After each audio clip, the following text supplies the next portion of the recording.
क्या आप एक बहुत ही टेस्टी, कुरकुरा और बनाने में आसान नमकीन की तलाश में हैं? तो फिर आपको ज़रूर ट्राई करना चाहिए ये नई पोहा नमकीन चिवड़ा रेसिपी। ये रेसिपी ना केवल आपको बनाने में आसान रहेगी बल्कि ये बहुत ही टेस्टी भी है।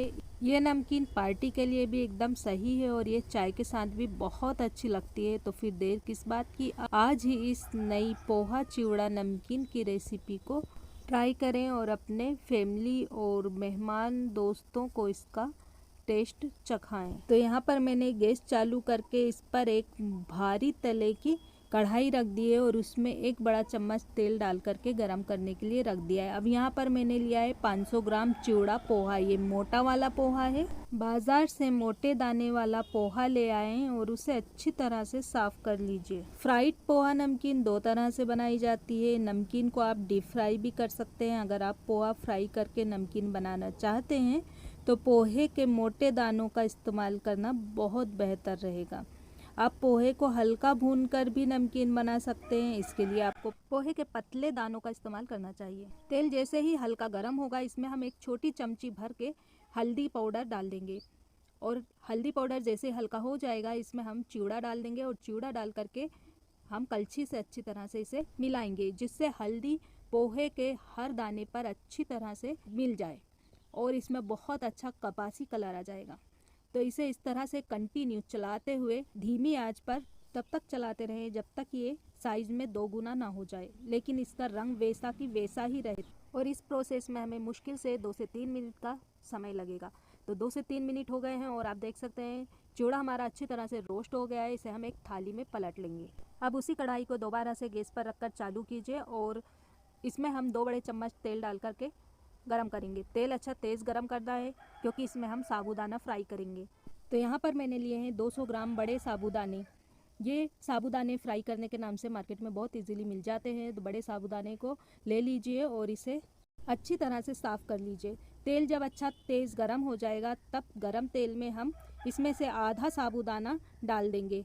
आँच को हम हल्का सा धीमा कर देंगे। साबूदाना फूलने दीजिए। बीच बीच में स्टेनर या कलछी से चला दीजिए। अगर साबूदाना फूल कर उचट रहे हैं तो कढ़ाई के ऊपर थाली ढकी जा सकती है। पूरे साबूदाना फूलने के बाद साबूदाने को अंदर तक सिकने के बाद इन्हें प्लेट में निकाल लीजिए। यहाँ पर आप देख रहे होंगे साबूदाना अच्छी तरह से फूल गए हैं, लेकिन ये अंदर तक सिके नहीं हैं। तो इन्हें 1 से 2 मिनट तक हम इसी तरह से चलाते हुए सेकेंगे अच्छी तरह से। जब ये अंदर तक सिक जाएंगे तब इसे हम निकाल लेंगे। तो अब आप देख सकते हैं ये अंदर तक अच्छी तरह से सिक गए और पूरी तरह से फूल के बड़े हो गए हैं।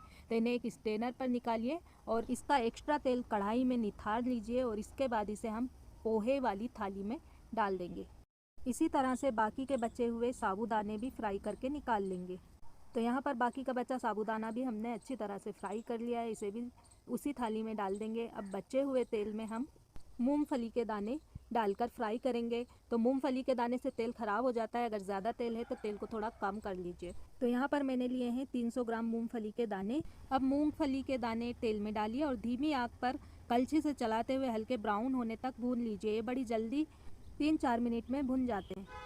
मूंगफली के दाने भुन गए हैं। इन्हें स्ट्रेनर में निकालेंगे। एक्स्ट्रा तेल कढ़ाई में ही निथार देंगे और एक प्लेट में निकाल लेंगे। इसके बाद तेल को थोड़ा सा और कम कर लेंगे और धीमी आंच पर गरम तेल में हम डालेंगे मीठे नीम की पत्तियां। आधा कटोरी लेकर मैंने इसे अच्छे तरह से धोकर इसका पानी पूरी तरह से सुखा लिया है और 10 से 12 हरी मिर्च मैंने लिए।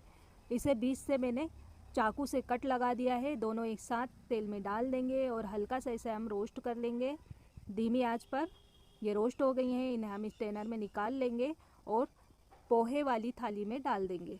फिर गैस बंद कर देंगे। अब हम इसी थाली में फ्राई किए हुए मूंगफली के दाने डाल देंगे। इसमें डालेंगे बढ़िया सा मसाला। यहाँ पर मैं ले रही हूँ सौंफ पाउडर 1 चाय का चमचा, 1 चाय का चमचा। इसमें हम डालेंगे चाट मसाला पाउडर और इतना ही इसमें हम डालेंगे भुना जीरा पाउडर।